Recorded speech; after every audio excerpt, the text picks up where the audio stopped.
एक ऐसी नापाक कौम जो ऐसे गलीज कामों में मुब्तला थी कि जिनसे पहले इस रुए जमीन पर कोई भी कौम इस गुनाह के अंदर मुब्तला न थी, और इन्होंने एक ऐसे गुनाह को इजाद किया कि इससे पहले किसी भी कौम को इस गुनाह का गुमान तक न था। और जब ये कौम अपने गुनाहों की सारी हदें पार कर गई तो अल्लाह ताला ने इस कौम को किस तरह इबरत का निशान बनाया, और इस बदबख्त कौम के कुछ लोग पत्थरों के क्यों बना दिए गए जो आज भी दुनिया के लिए इबरत का निशान बने हुए हैं। प्यारे दोस्तों, आज की इस वीडियो में हम आपको बताएंगे कि दुनिया की सबसे पहली हम जिन्स परस्त कौम कौन थी, और दुनिया के अंदर हम जिन्स परस्ती का आगाज कैसे हुआ, और सबसे पहले दुनिया में हम जिन्स परस्ती किसने करवाई।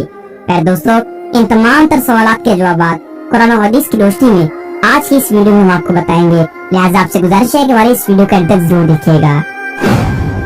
तारीख के मुताले से हमें पता चलता है कि उर्दन शाम और इसराइल के दरमियान एक इलाका है जो इंतहाई ज़रखेज़ है, और इसी इलाके में सदूम के नाम से एक मशहूर शहर आबाद था जिसकी बस्तियां नहायत ही सरसब्ज़ शराब थी, और वहाँ तरह तरह के अनाज, फल और मेवे कसरत से पैदा होते थे। शहर सदूम में रहने वाली कौम हजरत लूत अलैहिस्सलाम की कौम थी, और ये कौम दुनिया की सबसे बदतरीन कौम कहलाई जाती है। इस कौम के लोग औरतों को छोड़कर मर्दों के साथ अपनी जिस्मानी ख्वाहिशात पूरी किया करते थे। लेकिन ये लोग इस गुनाह के अंदर मुब्तला किस तरह हुए और किस चीज ने इस कौम को इस गुनाह पर उकसाया, इसके बारे में रवायात में आता है कि जिस शहर में ये कौम रहती थी उस शहर को सदूम कहते हैं।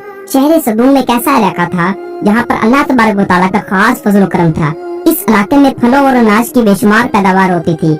शहर सदूम का ये इलाका हर लिहाज से खुशहाल था। इस शहर की खुशहाली की वजह से दीगर इलाकों के अक्सर लोग मेहमान बनकर इन आबादियों में आ जाया करते थे, और इस शहर के लोग मेहमान की आमद और मेहमान नवाजी से कभी कभी बहुत तंग भी आ जाया करते थे। और इसके साथ साथ आस पास के लोग रोजमर्रा की जरूरत की चीजें हासिल करने के लिए इस शहर में आ जाया करते थे। लेकिन शहर सदूम के रहने वाले लोगों को ये बात बिल्कुल भी हजम न होती थी। उनका ये ख्याल था कि शहर सदूम में पैदा होने वाले गल्लों और अनाज पर सिर्फ उन्हीं का हक है। एक दिन कौम लूत के कुछ लोग इसी बात पर झगड़ा कर रहे थे कि उन लोगों को आपस में झगड़ा करते हुए देखकर शैतान एक बूढ़े की सूरत में इन लोगों के पास आ गया और इन लोगों से कहने लगा कि अगर तुम लोग इन मुसाफिरों से अपनी जान छुड़ाना चाहते हो तो जो मैं कहता हूँ वो करना पड़ेगा। चुनांचे शैतान की ये बात सुनकर लोग शैतान से पूछने लगे कि वो कौन सा काम है जिसके करने की वजह से हमें इनसे छुटकारा हासिल हो सकता है। तो शैतान ने कहा कि जब भी कभी कोई तुम्हारी बस्ती में आ जाए तो तुम लोग जबरदस्ती उसके साथ अपनी जिस्मानी तस्कीर पूरी कर लिया करो, तो इस तरह ये लोग आना जाना छोड़ देंगे। इसके साथ ही फिर अगले दिन शैतान एक खूबसूरत नौजवान लड़के की सूरत में उन लोगों के पास आया और शहर सदूम के लोगों को अपनी तरफ माइल करने लगा। शहर सदूम के लोग इस खूबसूरत लड़के की जवानी और जिस्म को देखकर इसकी तरफ माइल होने लगे और इस खूबसूरत लड़के के साथ जना कर बैठे। इस बदकारी के बाद शैतान ने इन लोगों से कहा कि अगर तुम लोग आने जाने वाले मुसाफिरों से अपनी जान छुड़ाना चाहते हो तो तुम लोग हर आने वाले मुसाफिर के साथ यही बदफेली किया करो। जब तुम लोग हर आने वाले मुसाफिर के साथ यही बदफेली किया करोगे तो कोई भी मुसाफिर तुम्हारे इलाके में दाखिल ना होगा।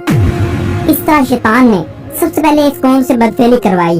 इस तरह इन लोगों ने रफ्ता रफ्ता इस बुरे काम का आगाज किया, और इस गुनाह का उस कौम को ऐसा चस्का लगा कि औरतों को छोड़कर मर्दों से अपनी शहवत पूरी करने लगे।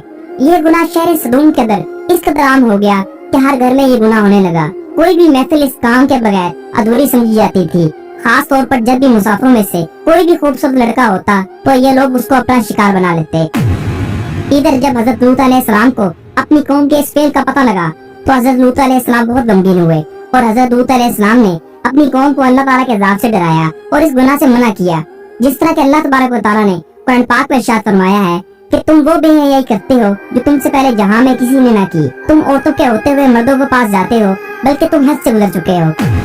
प्यारे दोस्तों, हजरत लूत अलैहिस्सलाम ने अपनी कौम को बारहा समझाया, लेकिन ये कौम इस गुनाह से बाज ना आई। जब हजरत लूत अलैहिस्सलाम इस कौम को इस गुनाह से मना करते तो ये लोग हजरत लूत अलैहिस्सलाम को बहुत बुरा भला कहते, और नौबत यहाँ तक पहुँच गई कि हजरत लूत अलैहिस्सलाम को इस शहर से निकालने की धमकियां देने लगे, जिसका कुरान पाक में भी जिक्र है। इस कौम की शहर से निकाले जाने की धमकियों के बावजूद भी हजरत लूत अलैहिस्सलाम ने अपनी तबलीग जारी रखी, और आपकी मेहनत की वजह से काफी लोग आप पर ईमान ले आए। लेकिन इस कौम की अक्सरियत ने आपकी बातों को तस्लीम करने से इनकार कर दिया, और वो कौम आप अलैहिस्सलाम से कहने लगी कि अगर तुम अल्लाह के सच्चे नबी हो तो हम पर वो अजाब ले आओ जिस अजाब से तुम हमें डराते हो। और इस तरह इस बदबख्त कौम ने खुद ही अल्लाह ताला के दर्दनाक अजाब को तलब किया। प्यारे दोस्तों, हजरत लूत अलैहिस्सलाम की कौम इस बदफेली की वजह से काबिल हिदायत न रही तो अल्लाह ताला ने भी अजाब भेजने का फैसला किया। चुनांचे हजरत जिब्राइल अलैहिस्सलाम चंद फरिश्तों के हमरा खूबसूरत नौजवान लड़कों की सूरत में मेहमान बनकर हजरत लूत अलैहिस्सलाम के घर में तशरीफ लाए।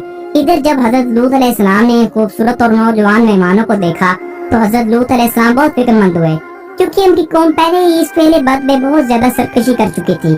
लिहाजा वो इन खूबसूरत मेहमानों को देखकर मजीद फिक्रमंद हो गए। चुनाचे हजरत लूत अलैहिस्सलाम की पहली बीवी वाइला, जो हकीकत में मुनाफिका थी, जब उसने इन मेहमानों को देखा तो वो चुपके से शहर सदूम के लोगों के पास चली गई और इनसे कहने लगी कि हमारे घर में खूबसूरत लड़के आए हुए हैं, और शहर सदूम के लोगों को इस बदफेली की तरफ दावत देने लगी।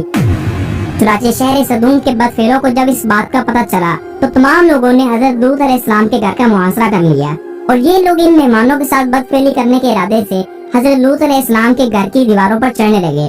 चुनाचे हजरत लूत अलैहिस्सलाम ने जब ये मंजर देखा तो अपने मेहमानों को एक कमरे में छुपा दिया, और हजरत लूत अलैहिस्सलाम ने अपनी कौम के बदफेलों को बड़े प्यार के साथ समझाया और इस घिनौने काम से मना किया। इस कौम के बदबख्त लोग हजरत लूत अलैहिस्सलाम से कहने लगे कि इन खूबसूरत नौजवानों को हमारे वाले कर दो, ताकि हम इनके साथ अपनी ख्वाहिशात पूरी कर सकें। हजरत लूत अलैहिस्सलाम ने अपनी कौम से कहा कि ऐ मेरी कौम, ये मेरी बेटियां मौजूद हैं, यानी तुम इनसे निकाह करो, ये तुम्हारे लिए ज्यादा पकीदा हैं, और अल्लाह से डरो और मेरे मेहमानों के मामले में मुझे रसवा न करो। क्या तुम में कोई भी भला आदमी नहीं है? वो बोले, ऐ लूत, तुम जानते हो कि हमको तुम्हारी बेटियों से कोई गर्ज नहीं है, और तुम खूब जानते हो जो हम चाहते हैं। इस मौका पर लूत अलैहिस्सलाम ने इंतहाई घबराहट और परेशानी के आलम में कहा कि काश मुझ में तुमसे तन्हा मुकाबला करने की ताकत होती। इसी दौरान वो लोग दरवाजा तोड़कर अंदर दाखिल हो गए। हजरत जिब्राइल अलैहिस्सलाम ने अल्लाह के हुक्म से इनकी आंखों पर ज़रब लगाई तो वो लोग अंधे हो गए। उन्होंने कहा कि ऐ लूत, तुम हमारे पास जादूगर लेकर आए हो। उन्होंने बड़ी धमकियां दी, और आप अलैहिस्सलाम भी दिल में फिक्रमंद हुए कि जब ये मेहमान चले जाएंगे तो मेरी कौम मुझे अजियत देगी। फरिश्ते अब तक ये मंजर खामोशी से देख रहे थे। जब इन बागियों की गुस्ताखी और हजरत लूत अलैहिस्सलाम की परेशानी और बेबसी की इंतहा हो गई तो जिब्राइल अलैहिस्सलाम ने आप अलैहिस्सलाम से इरशाद फरमाया कि या नबी अल्लाह, हम अल्लाह तबारक व तआला की तरफ से भेजे हुए फरिश्ते हैं, और इन बदकारों पर अल्लाह तबारक व तआला का दर्दनाक अजाब लेकर नाजिल हुए हैं। उस वक्त रात का वक्त था जब हजरत जिब्राइल अलैहिस्सलाम ने हजरत लूत अलैहिस्सलाम से कहा कि आप अपने अहल अयाल और मोमिनीन को लेकर सुबह होने से पहले पहले इस बस्ती से निकल जाएं, और खबरदार कोई भी शख्स पीछे मुड़कर न देखे। बेशक इस कौम पर अजाब पहुंचकर रहेगा। जो इनको पहुंचना है, बेशक इनकी तबाही के लिए सुबह का वक्त मुकर्रर है। उसके बाद हजरत जिब्राइल अलैहिस्सलाम इस शहर को अपने परों पर उठाकर आसमान की तरफ बुलंद हुए और कुछ ऊपर जाकर इन बस्तियों को जमीन पर उलट दिया। ये आबादियां जमीन पर गिरकर चिकनाचूर होकर बिखर गईं, और फिर इसके बाद अल्लाह ताला ने इस बदबख्त कौम पर पत्थरों और आग की बारिश बरसा दी। हर पत्थर खुदा की तरफ से नामजद किया हुआ था, जिस पर हर मरने वाले का नाम लिखा हुआ था, और अल्लाह तबारक तआला के इस दर्दनाक अजाब ने शहर सदूम के लोगों को सफा ऐसी से मिटा दिया। इसी दौरान जब अल्लाह ताला का दर्दनाक अजाब नाजिल हो रहा था तो हजरत लूत अलैहिस्सलाम की बीवी, जो कि हकीकत में मुनाफिक थी और कौम लूत के बदकार लोगों से मोहब्बत करने वाली थी, उसने अचानक मुड़कर पीछे देखा तो वो भी अल्लाह ताला के इस दर्दनाक अजाब के अंदर मुबतला हो गई, और वो एक पत्थर के मुजस्समे में तब्दील हो गई। मुफस्सिरीन कुरान कहते हैं कि इस औरत की लाश आज भी इन पत्थरों में अल्लाह ताला ने आने वाली उम्मतों के लिए इबरत के लिए महफूज करके छोड़ दी है। प्यारे दोस्तों, इस तरह दुनिया के अंदर हम जिन्स परस्ती की इब्तिदा हुई, और इस तरह अल्लाह तबारक व तआला ने दुनिया के सबसे बदकार कौम को दुनिया के लिए इबरत का निशान बना दिया।